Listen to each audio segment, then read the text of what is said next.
Hello and नमस्ते, स्वागत छ हजुरहरूलाई नेपाल अनलाइन स्कुल च्यानलमा। आज हामी बिबिएस थर्ड इयरको बिजनेस ल अन्तर्गत इन्डेमनिटी र ग्यारेन्टीको च्याप्टर हामी यहाँ कभर गर्न जाँदैछौँ।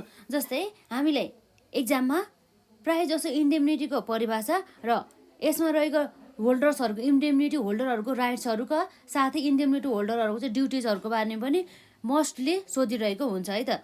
र आज हामी यहाँ हेर्न जाँदैछौँ इन्डेमनिटीको बारेमा। ग्यारेन्टीको बारेमा हामी पछि कभर गर्छौँ र अहिले हामी हेर्छौँ इन्डेमनिटीको बारेमा मात्र। र यो इन्डेमनिटी भनेको के हो भन्दा चाहिँ एउटा कन्सिडरेसन अथवा यदि इन्डेमनिफाई भन्छ नि हो त्यस्तो टाइपको हो कि यसलाई कन्सिडरेसन चाहिँ पेड गर्नु। यदि कुनै पनि व्यक्तिले यदि कन्ट्र्याक्टिङ पार्टीले चाहिँ के गर्यो भनेदेखि उनीहरू चाहिँ लसमा गयो भनेदेखि, जस्तै अब जुन इन्डेमनिटी भनेको चाहिँ एउटा यस्तो स्पेसिफिक कन्ट्र्याक्ट हो जसमा चाहिँ एउटा पर्सन हुने गर्दछ जुन प्रमिसी हुन्छ नि, promisee or gives an assurance to the another to save him from loss caused to him in the dealing between them in such circumstances as promise by the promiser भन्ने कुरा भयो। In fact it is a promise of the promiser भनेपछि के कसले रहेछ, ग्यारेन्टीहरू अथवा इन्डेमनिटी दिने काम कसले गर्दछ त, यो सबै प्रमिसरले गर्ने गर्दछ। जुन चाहिँ अब हाम्रो प्रमिसी हुन्छ नि हो, प्रमिसीलाई चाहिँ कुनै पनि प्रकारको लस अथवा ड्यामेज नहोस् भन्ने उद्देश्यको कारणले गर्दाखेरि चाहिँ यस्ता टाइपको चाहिँ कन्ट्र्याक्टहरू चाहिँ गर्ने गरिन्छ।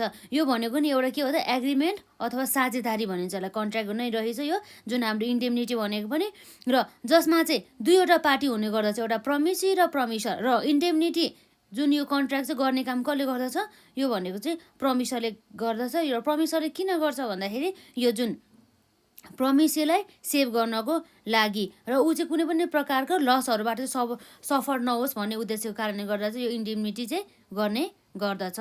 जस्तै यहाँ रहेको छ यो हाम्रो इन्डेमनिटीको परिभाषा अन्तर्गत, indemnity is a specific contract where a person promisee or gives an assurance to another to save him from loss caused to him in the dealing between them in such a circumstances as promised by the promiser. In fact, it is a promise of a promiser to save the promise or the promiser to save the promisee चाहिँ save गर्ने उद्देश्यको कारणले गर्दाखेरि है त। यसमा हाम्रो यहाँ प्रमिसी हुन्छ,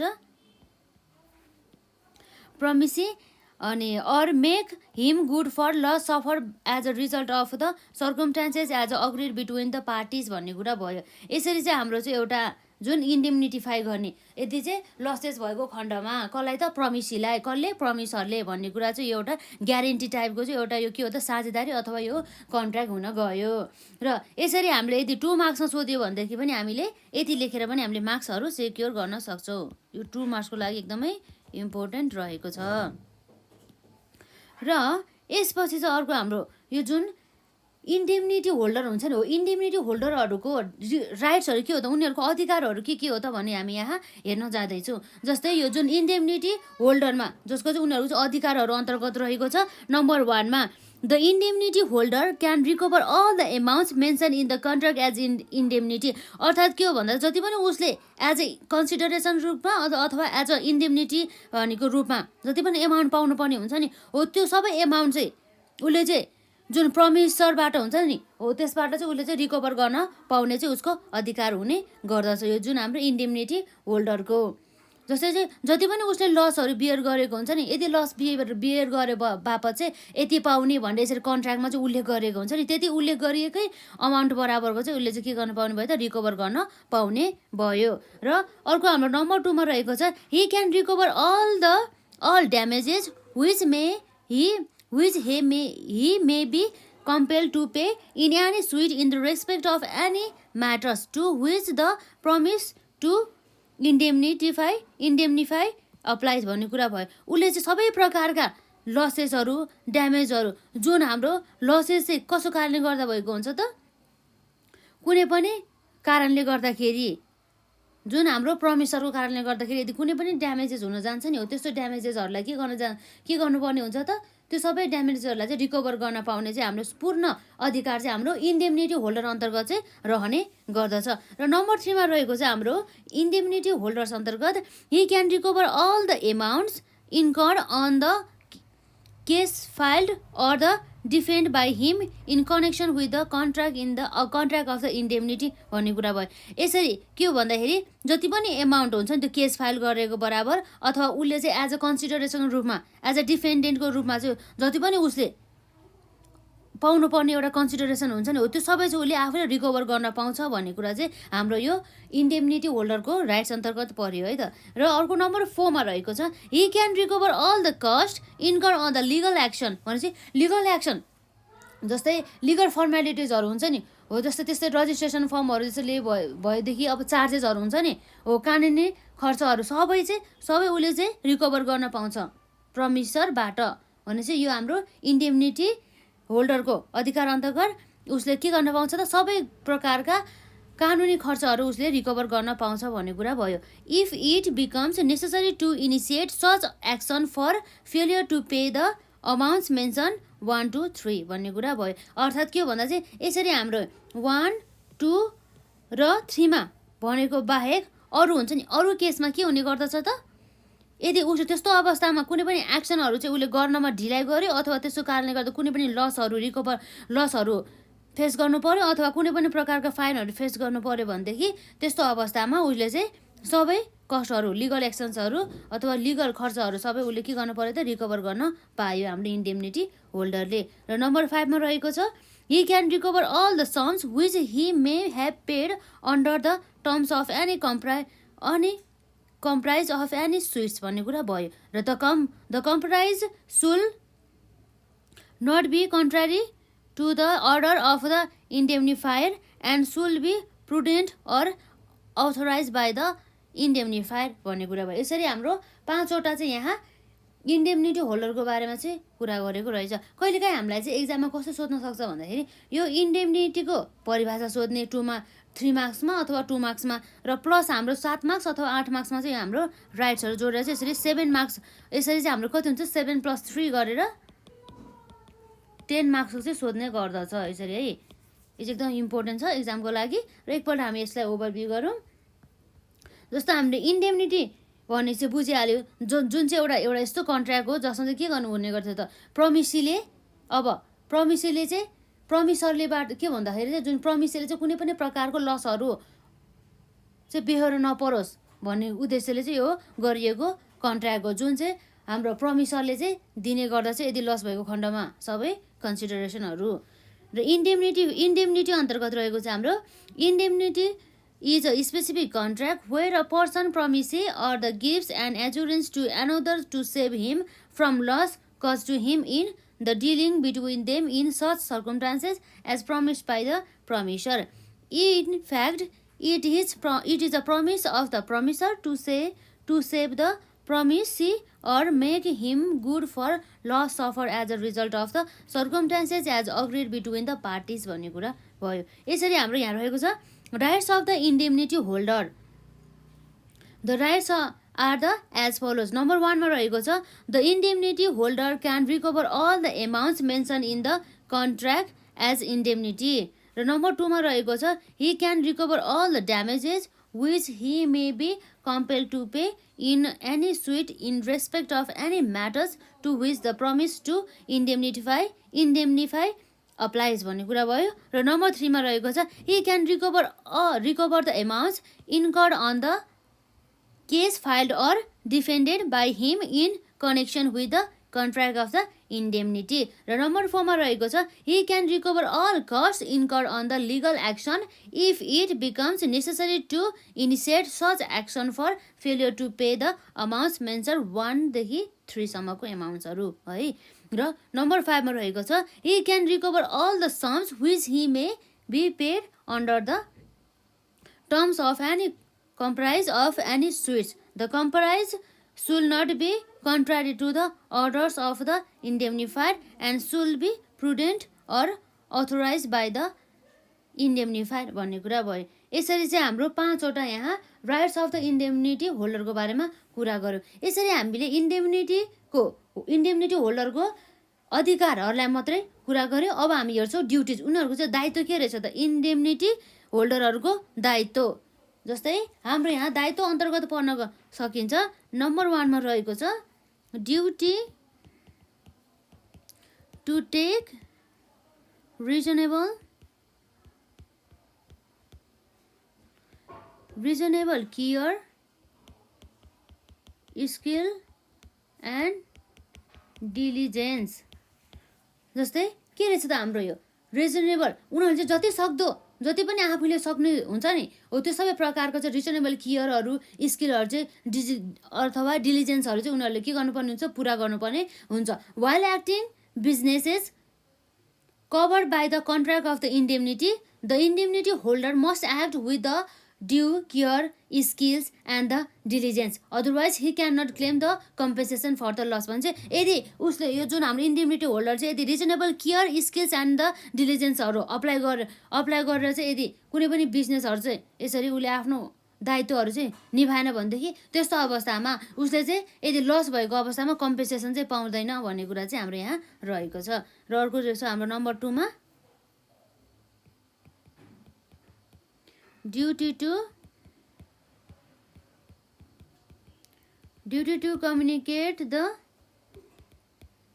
इन्डेम्निफायरलाई चाहिँ कम्युनिकेट गर्ने एउटा के हो त उसको दायित्व. If there is an emergency of the necessity in the course of the business as far as possible, he is bound to communicate the indemnifier. If he fails to communicate and act something or the expenses some amounts, he cannot recover the compensation or the loss भन्ने कुरा भयो भनेदेखि उसमा चाहिँ जति पनि उसले communication गर्नुपर्ने कुराहरू हुन्छ नि इमर्जेन्सी भएको अवस्थामा अथवा हाम्रो यो in the course of the बिजनेसमा अर्डिनरी कोर्स अफ द बिजनेसमा चाहिँ उसको चाहिँ यस्तो दायित्व रहेको छ जसमा उसले यदि इन्फर्मेसन चाहिँ उसले कम्युनिकेट गर्नुपर्ने खण्डमा चाहिँ उसले त्यसलाई चाहिँ कम्युनिकेट गर्नुपर्छ भन्ने कुरा चाहिँ हाम्रो यहाँ गर्दछ. यो भयो हाम्रो duty to communicate the indemnifier. र त्यसपछि अर्को हाम्रो रहेको छ नम्बर 3 अन्तर्गत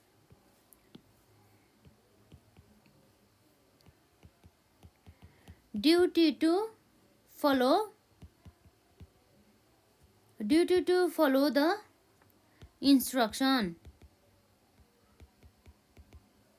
भनेपछि एउटा इन्स्ट्रक्सन हुन्छ नि जुन हाम्रो इन्डेम्निफायरले दिएको एउटा इन्स्ट्रक्सन हो, त्यो इन्स्ट्रक्सनहरूलाई चाहिँ फलोड गर्नुपर्ने रेस्पोन्सिबिलिटी हाम्रो इन्डेम्निटी होल्डरको चाहिँ हुने गर्दछ. यदि यो इन्डेम्निटी होल्डरले त्यो जुन इन्स्ट्रक्सनहरूलाई फलो गरेन भनेदेखि उसले चाहिँ यदि लस भएको खण्डमा चाहिँ उसले कम्पेन्सेसनहरूलाई चाहिँ क्लेम गर्न पाउँदैन भन्ने कुरा रहेको छ.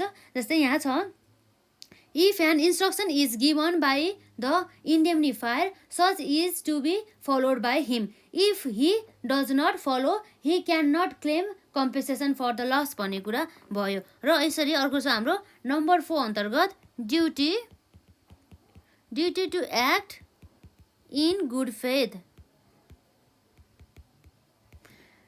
जस्तै अब यो हाम्रो इन्डेम्निटी फायर र इन्डेम्निटी होल्डर हुन्छ त्यो दुवैले चाहिँ अब यो जुन विशेष गरी चाहिँ हाम्रो इन्डेम्निटी होल्डरको बारेमा हामी कुरा गर्दैछौँ यहाँ, त्यसै कारणले गर्दा हामी यहाँ इन्डेम्निटी होल्डरको बारेमा मात्रै चर्चा गर्छौँ. र हाम्रो यहाँ इन्डेम्निटी होल्डर छ नि हो उसले चाहिँ गुड फेथमा चाहिँ उसले आफ्नो चाहिँ ड्युटीहरू चाहिँ पुरा गर्नुपर्ने हुन्छ र उसले त्यही अनुसार नै काम गर्नुपर्ने हुन्छ भन्ने कुरा रहेको छ. कुनै पनि प्रकारको छल कपट ढाँट्नेदेखि लिएर झुट बोल्ने जस्ता कुराहरू चाहिँ उसले गर्नु भएन. जस्तै the indemnity holder must act in a good faith भन्ने कुरा चाहिँ भयो. यदि त्यहाँ गुड फेथमा उसले कुनै पनि प्रकारका एक्सनहरू चाहिँ गरेन भनेदेखि त्यस्तो अवस्थामा उसले चाहिँ जुन लस बिहोर्नु परेको हुन्छ नि हो त्यो लसलाई चाहिँ उसले कम्पेन्सेसनहरू चाहिँ क्लेम गर्न पाउँदैन भन्ने कुरा रहेको छ. The indemnity holder must act in a good faith, therefore act done with bad intention which causes loss to him, the indemnifier is not liable for the same भन्ने कुरा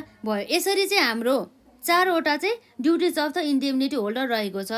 र नम्बर 1 मा रहेको छ duty to take reasonable care, skills and the diligence. र number 2 मा रहेको छ duty to communicate the indemnifier. र नम्बर 3 मा रहेको छ duty to follow the instruction. र नम्बर 4 मा रहेको छ duty to act in a good faith भन्ने कुरा भयो. यसरी चाहिँ हाम्रो के छ त यो इन्डेम्निटी होल्डरको यो ड्युटिज र राइट्सहरू र साथै हामीले इन्डेम्निटीको परिभाषा पनि हेऱ्यौँ. र कहिलेकाहीँ हाम्रो एक्जाममा चाहिँ के सँगसँगै हुन्छ नि जुन हाम्रो इन्डेम्निटी त हामीलाई आइहाल्यो त्यो भनेको के हो भन्ने कुरा एउटा कन्ट्र्याक्ट हो होइन, जसमा चाहिँ अब के गर्ने गर्दछ जुन चाहिँ किन गर्ने गरिन्छ भन्दा चाहिँ इन्डेम्निटी होल्डरहरू अथवा यो प्रमिसीहरूको सुरक्षाको लागि कुनै पनि प्रकारको लसबाट हुन सक्ने उसलाई भनौँ न घाटाहरू त्यस्तोबाट बस्नको लागि। र अब हामी यहाँ हेर्छौँ जुन इन्डेम्निफायर हुन्छ नि हो हाम्रो इन्डेम्निटी केसमा चाहिँ अब इन्डेम्निटी होल्डर र इन्डेम्निफायर हुने गर्दछ है। र हामीले इन्डेम्निटी होल्डरको पार्टको कुरा गरिसक्यौँ र अब हामी यहाँ कुरा गर्छौँ इन्डेम्निटी फायरको। त्यो पनि हाम्रो यसमा के छ त राइट्स, उनीहरूको चाहिँ अधिकारहरू के हुन्छ त राइट्स अफ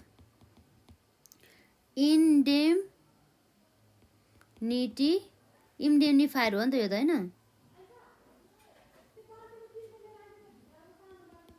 इन्डेम्निफायरको चाहिँ यो राइट्सहरू जस्तै यो इन्डेम्निफायरको चाहिँ राइट छ के भन्दा चाहिँ राइट टु क्लेम अ कम्पेसेसन। उसले चाहिँ कुनै पनि प्रकारको कम्पेसेसनहरू चाहिँ क्लेम गर्न पाउने उसँग चाहिँ अधिकार हुने गर्दछ यदि चाहिँ के हो भन्दाखेरि बिजनेसमा चाहिँ लस भएको खण्डमा। जस्तै यहाँ रहेको छ if there is a loss in the said business by the negligence of the indemnity holder भनेपछि जुन हाम्रो इन्डेम्निटी होल्डरको नेग्लिजेन्सको कारणले गर्दा अर्थात् लापरवाहीको कारणले गर्दा बिजनेसमा चाहिँ कुनै पनि प्रकारको लस हुन्छ भनेदेखि अथवा त्यो हाम्रो इन्डेम्निटी होल्डरले कुनै पनि प्रकारको इन्स्ट्रक्सनहरू फलो नगरिकन चाहिँ त्यसको कारणले गर्दाखेरि यदि व्यवसायमा चाहिँ यदि अथवा त्यो इन्डेम्निफायरले चाहिँ यदि लस बेहोर्नुपर्छ भनेदेखि त्यस्तो अवस्थामा चाहिँ उसले त्यो लस बेहोर्नु परेको खण्डमा चाहिँ उसले उसको त्यो राइटहरू चाहिँ उसले के उसँग राइट हुन्छ त त्यो कम्पेसेसनहरू चाहिँ क्लेम गर्न पाउने उसँग चाहिँ अधिकार हुन्छ भन्ने कुरा भयो। र यसरी हाम्रो नम्बर 1 मा रहेको छ राइट टु क्लेम कम्पेन्सेसन। र यसपछि अर्को हाम्रो नम्बर 2 मा रहेको छ right to indemnity.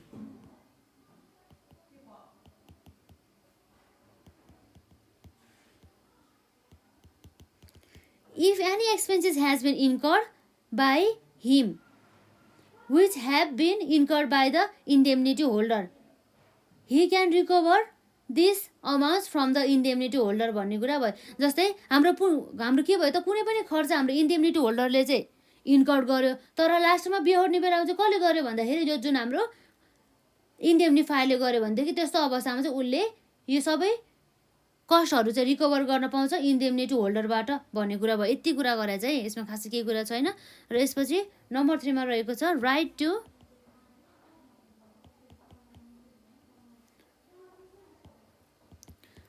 To give instruction in the business भनेपछि अब कुनै पनि प्रकारका इन्स्ट्रक्सनहरू चाहिँ बेला बेलामा दिनुपर्ने आवश्यक परेको खण्डमा चाहिँ हाम्रो इन्डेम्निफायरले चाहिँ इन्स्ट्रक्सनहरू चाहिँ गिभ गर्ने गर्दछ टु द कसलाई त इन्डेम्निटी होल्डरलाई, जुन कुरा चाहिँ हाम्रो इन्डेम्निटी होल्डरले चाहिँ फलो गर्नुपर्ने हुन्छ।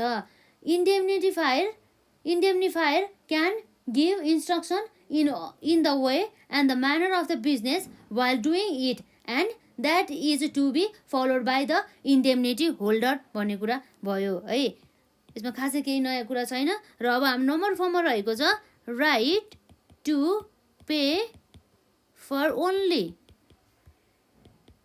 Loss cause in the course of business.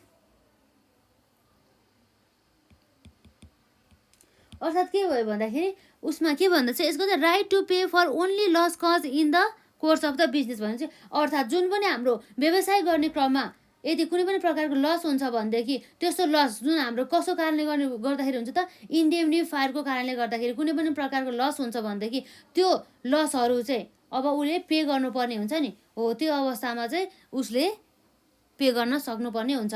इन्डेम्निफायर is the liable to pay for those loss which are caused in the course of the business and those loss caused were not covered by the contract he is not liable भनेपछि जुन यस्तो loss भएको कारणले के गर्दाखेरि भन्दा त्यो loss चाहिँ अब जुन हाम्रो कन्ट्र्याक्टमा कभर छैन भनेदेखि त्यस्तो अवस्थामा हाम्रो यो इन्डेम्निफायर चाहिँ लायबल हुने छैन भन्ने कुरा भयो। यसरी हाम्रो 4वटा चाहिँ राइट अफ द इन्डेम्निफायर रहेको छ। नम्बर 1 मा के छ त्यसमा राइट टु क्लेम कम्पेसेसन र नम्बर 2 मा रहेको छ राइट टु इन्डेम्निटी र नम्बर 3 मा रहेको छ right to give instruction in the business र नम्बर 4 मा रहेको छ right to pay for only loss caused in the course of the businesses भन्ने कुरा भयो। र अर्को हाम्रो रहेको छ ड्युटिज अफ द इन्डेम्निफायर। इन्डेम्निफायरको चाहिँ ड्युटिजहरू के हो त भन्ने कुरा भयो है। त्यसमा ड्युटिज अफ इन्डेम्निफायरको चाहिँ उनीहरूको त राइट त हामीले हेऱ्यौँ, अब यिनीहरूको चाहिँ दायित्व के हुन सकिन्छ त भन्ने कुरा हामी यहाँ हेर्न जाँदैछौँ। जस्तै यहाँ रहेको छ हाम्रो इन्डेम्निफायरको ड्युटी अन्तर्गत रहेको छ duty to pay compensation for the loss. भनेपछि यदि कुनै पनि प्रकारको लसहरू भएको अवस्थामा चाहिँ जुन हाम्रो इन्डेम्निफायरले चाहिँ त्यो लस हुन्छ नि, हाम्रो इन्डेम्निटी होल्डरले चाहिँ यदि लस चाहिँ बिहोर्नु परेको खण्डमा त्यो लसलाई चाहिँ कम्पेन्सेट गर्ने काम चाहिँ हाम्रो कसले गर्छ त इन्डेम्निफायरले भन्ने कुरा भयो। यसमा रहेको छ हाम्रो duty to pay compensation for loss र यसमा भनिएको छ under the business covered by the contract if there is any loss to the indemnity holder he is liable to pay for the those loss भन्ने कुरा भयो। सामान्य छ है यसमा ल।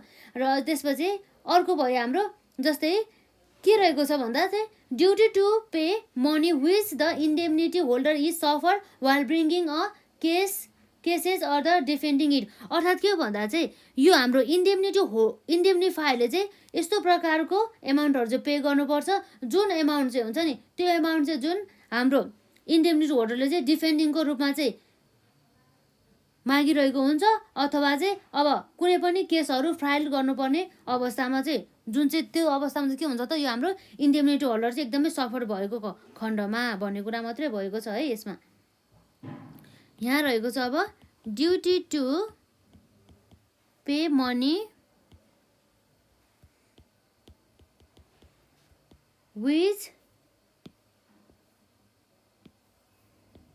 which the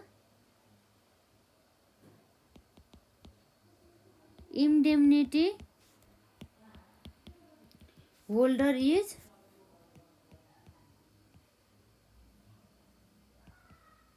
suffered while bringing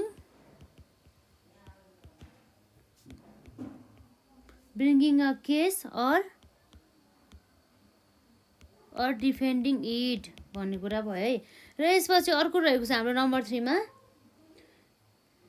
he is under duty to pay money which the indemnity holder reasonably incurred or paid while comprising a case भन्ने कुरा भयो। यसरी हाम्रो विभिन्न प्रकारको चाहिँ के हुन्छ त ड्युटिज अफ द इन्डेम्निफायर हुने गर्दछ है। आजलाई हामी यसमा यति नै हेरौँ है, अरू नगरौँ र अरू यसमा रिमेनिङ च्याप्टरहरू चाहिँ हामी नेक्स्ट भिडियोमा कभर गर्छौँ। तर आजलाई हामी यति नै गरौँ है। त यसमा हामीले यो एकदमै इम्पोर्टेन्ट छ है एक्जामको लागि। यो हाम्रो मल्टिपल टाइम चाहिँ एक्जाममा अलरेडी सोधिएको छ। र आजलाई यति नै, धन्यवाद।